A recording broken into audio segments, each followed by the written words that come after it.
Catherine Feore, EU reporter. Before the last council, we saw Turkey crush any sort of dissenting voice in their media through the effective closing of independent voice in Zaman. And more recently, we've seen President Erdogan try to crush out any dissenting voice, whether it be from journalism, academia, or from activists, even peaceful activists.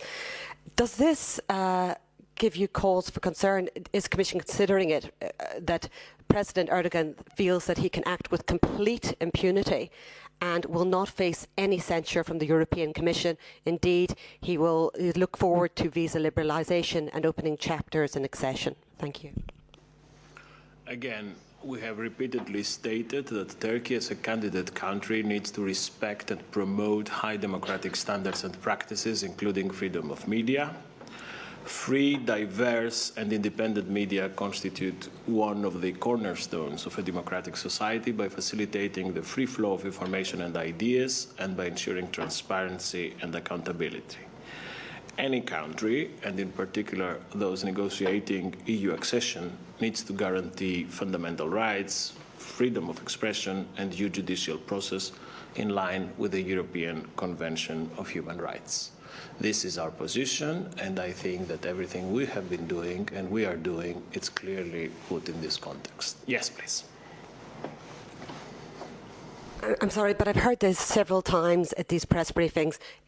Freedom of the press, freedom of expression is a cornerstone of our democracy. If we are just going to play lip service to that ideal, it is meaningless. What can be done to actually enforce it? In the past, the European Union has had an impact on Turkey, and now we see that Erdogan will act with impunity.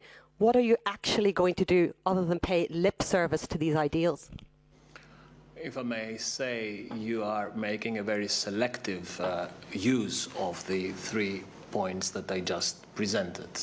You only isolated one bit of it, and you very quickly term it as lip service, which you're of course free to do. But I was very clear in saying that these rights have to be exercised in a very given context, which is the accession context. And I think that you know that this is a process which is ongoing. So I think that we now have the full sides of this argument.